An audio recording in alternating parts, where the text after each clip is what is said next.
તે આ વેદ નારાયણ દાસે પંક્તિમાં ગાયું છે. જન્યા ત્યાંથી જરૂર જાનો, મરવાનું છે માથેજી. આવ્યા ત્યારે શું લાવ્યા ને શું લઈ જાવું સાથેજી. પરેક કારા માથાનો પ્રત્યેક માનવી આ સિદ્ધાંત જાણે છે કે આપણે સાથે કમે લાવ્યા નથી ને કને લઈ જવાના નથી. જો આ જ સત્ય હોય તો ભગવાને જીવન આપવું છે. શા માટે? કઈ દિશામાં આ જીવનના રતનને હંકારવો? કેવી રીતે જીવન જીવીએ તો જીવનમાં સાર્થકતાનો અનુભવ થાય?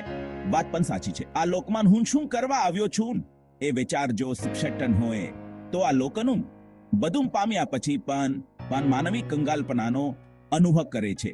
નેપોલિયન બોનાપાર્ટ જે દુનિયાની કોઈ પણ સુવિધા વસાવી શકે તેટલી સંપત્તિ ધરાવતા હતા, પરંતુ જીવન સંત ક્યાંય તેઓ બોલ્યા હતા કે મેન મારા જીવનકાર હશે જીવનકાર માંચા દિવસ પણ સુખના જોવા નથી.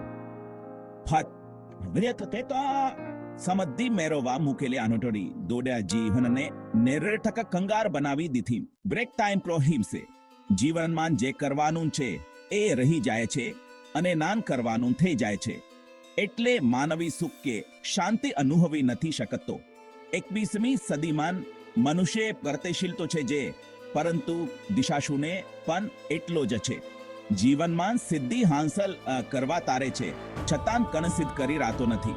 કારણ કે શું સિદ્ધ કરવાનું છે એ જ તેને ખબર નથી. આ જીવનની પરેશાની માંથી બહાર નીકળવાનો રસ્તો કવો છે? આવા જ ફાનો એક પ્રશ્ન પૂછાવો હતો. પ્રમુખ સ્વામી મહારાજને તે સ્પાર્ટન માર્ગમાં પધાર્યા હતા. તેમની મુલાકાતે અમેરિકન પત્રકાર માર્ક ફેનલી આવી ચડ્યા. તેમની સાથે પ્રશ્નોત્તરી દરમિયાન માર્કે તેમને પૂછ્યું, શું સંપત્તિ એકત્રિત કરવી એ જે જીવનનો હેતુ છે? પ્રમુખ સ્વામી મહારાજે કે જીવનનો હેતુ તો ભગવાનની ભક્તિ કરવી, તેમ જ બીજાને મદરૂપ થવું અને પવિત્ર જીવન જીવવું છે. સાદા સરળ શબ્દોથી ગુણ થયેલું આ વાક્ય ખરેખર સામને જીવન જીવવાનો સાચો માર્ગ બતાવે છે. મોટા મોટા વિચારકોને પણ સૂજે એવા વિચારો આ 16 શબ્દોમાં પ્રમુખ સ્વામી મહારાજે સહેજમાં મૂકી દીધા. તેમના વાક્યો પર થોડું મનન કરીએ. બ્રેક ટાઈમે બીજાને મદદરૂપ થવું આપણી પ્રગતિમાં જેમ અનેકોના ઉપકારો રહેલા છે, તેમ આપણે પણ બીજાને મદદરૂપ થવાની ભાવનાથી જીવન જીવીએ તો અંતરમાં શાંતિનો અનુભવ થાય છે. વિશ્વના નામાંકિત ધનવાનો અને કુબેરપતિઓ પણ પોતાની સંપત્તિનો ખરો હિસ્સો પરમાર્થે વાપરે છે, કારણ કે તેમનું અંતર કબૂલે છે કે એ સુખ શાંતિ ભેગું કરવામાં નહીં પણ વહેંચવામાં છે. આપણને પણ અનુભવ થાય છે કે આપણે હજારો લીટર પાણી અત્યાર સુધીમાં પી ગયા હોઈશું. એના કરતા આપણે કોઈ ગરીબ તરસ્યા બાકને વર્ષો પહેલા પાણી પાયું હશે. તે પરોપકાર આજે પણ આપણને આનંદ અને સંતોષનો અનુભવ કરાવતો હશે. આમાં તો આવવાની વાત છે, છતાં આપણને એમાંથી સુખ મળે છે. એનો અર્થ જે થાય છે કે બીજાને મદદ કરવામાં ખરેખર માલ છે.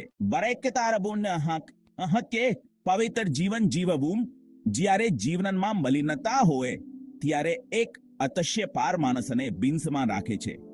ટાઈગર વુડ્સ અને બિલ ક્લિન્ટન જેવા અનેક ઉદાહરણો છે જે પ્રસિદ્ધિની ટોચે પહોંચીને પણ અંતે વિપરીત પરિણામનો ભોગ બન્યા છે. જ્યારે પવિત્ર જીવન જીવનારા સ્થૂળ રીતે કદાચ ક્યારેક સંઘર્ષ અનુભવતા હોય પણ એકંદરે અંતરમાં શાંતિનો અનુભવ કરે છે.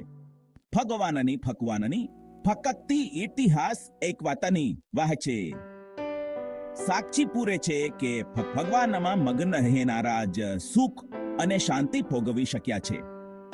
એ પછી પત્નીના બથી પછી ફલ્લુન થેઉં પાંગી જંજા સુકે ખજીશું શ્રી ગોપાલ ગાનારા નરસિંહ મહેતા હોત. કષ્ટો વચ્ચે પણ વિટેચલ ગીત ગાવા, વેટેલ ચિનતી ત્યાવા, બેટથલા નામ ગેતાન ચાલેન સુખનો સુટનારા સિંત તુકારામ હોય કે અપમાનોની વચ્ચે પણ ભાગે જાગ્યાને આ જાનવાનો રાણકો કરનારા નિષ્કુળાનંદ સ્વામી હોય. ભગવાનને પ્રદાન રાખીને જીવીએ તો આપના જીવનના બધા પાસાં વ્યવસ્થિત ગોઠવાઈ જાય છે અને સુખનો અનુભવ થાય છે. નક્કી આપણે કરવાનું છે. ઉપરોક્ત ત્રિવેણી માન ગર્કથે જીવનને સાર્થક કરવું છે કે લાખે ચાટમાર માનેલા થે અંતે દુઃખી થવું છે.